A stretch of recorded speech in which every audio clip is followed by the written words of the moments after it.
देखो third part कर रहे हैं। देखो हमारा मेन क्वेश्चन ये चल रहा था कि P Q R can do a work in 10, 12 and 15 days respectively, कि पी क्यू आर किसी काम को 10, 12 और 15 दिन में कर सकते हैं। टोटल काम हमने 60 निकाल लिया। पी की एफिशिएंसी 6 आ गई और क्यू की क्षमता 5 आ गई और आर की क्षमता 4 यूनिट्स आ गई।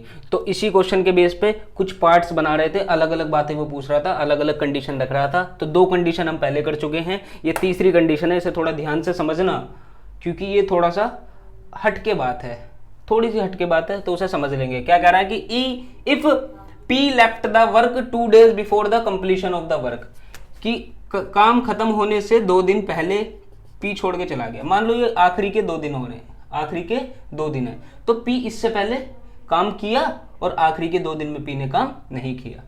And Q left the work 3 days before the completion of the work. मान लो ये आखिरी के 3 दिन है, तो इसका मतलब क्यू ने आखिरी के 3 दिन काम नहीं किया, उससे पहले किया। उससे पहले पी ने भी किया, क्यू ने भी किया और आर ने भी किया। आखिरी के 3 दिन में आर ने तो किया, आखिरी के 3 दिन में आर ने तो किया और काम खत्म होने से 2 दिन पहले पी ने भी तो किया। भाई पी तो 2 दिन पहले गया था, क्यू ही तो गया है 3 दिन पहले। तो कहने का मतलब हमें एक बात समझ में आई कि आखिरी के 3 दिनों में आर ने तो काम किया और पी ने काम को खत्म होने से 2 दिन पहले तक काम किया। आ रही बात समझ में? आ रही है ना? बिल्कुल आनी चाहिए। ठीक है, तो इसका मतलब हम यहाँ से ये पता लगा सकते हैं कि आखिरी के 3 दिनों में कितना काम हुआ होगा। मुझे एक बात बताओ, आर की एफिशिएंसी 4 यूनिट की है ना, तो आखिरी के 2 दिनों में आर ने कितना काम किया होगा? भाई 4 यूनिट का काम लास्ट सेकेंड डे कर दिया होगा और 4 यूनिट काम लास्ट डे कर दिया होगा। जो काम को खत्म होने से 2 दिन पहले पी और आर ने कितना काम किया होगा इस दिन? पी की एफिशिएंसी 6 की है, आर की एफिशिएंसी 4 की है, तो इस दिन 10 यूनिट काम हुआ होगा। सिंपल सी बात है ना। तो कहने का मतलब मैं आखिरी 3 दिनों की बात कर रहा हूँ। ये मुझे नहीं पता ये कितने रहे होंगे, ये हम निकाल लेंगे अभी, लेकिन हाँ आखिरी के 3 दिनों में हम बता सकते हैं कि भाई आखिरी के 3 दिनों में 10 unit plus 4 unit plus 4 unit 18 unit काम हो गया।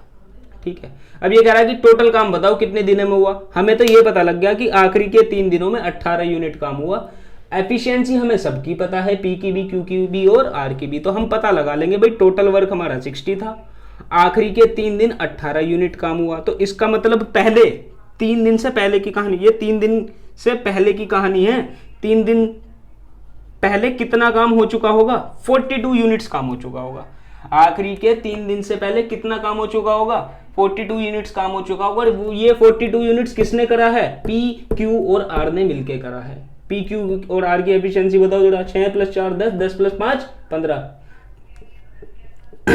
यहां से पता लग जाएगा कि 42 यूनिट्स काम पी, क्यू और आर ने कितने दिनों में किया। पी, क्यू और आर की एफिशिएंसी है टोटल 15, तो 42 divided by 15 will be equal to 15 2 जार 30, 12 बाई 15 इन्हें काटो 3 4 3 5, तो 2 होल 4 बाय 5 डेज। क्या कह रहा है कि भैया आखिरी के 3 दिन से पहले इतने दिन काम चला, आखिरी के 3 दिन से पहले इतने दिन काम चला, जिसमें 42 यूनिट्स काम हुआ।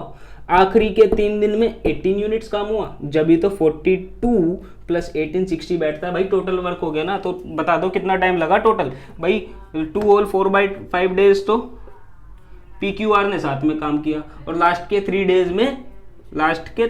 डेज में आर प्लस पी, आर और आर ने काम किया। तो टोटल कितना टाइम लग गया इन्हें? 2 होल 4 बाई 5 में 3 ऐड कर दो तो 5 होल 4 बाई 5 डेज नहीं आ गया।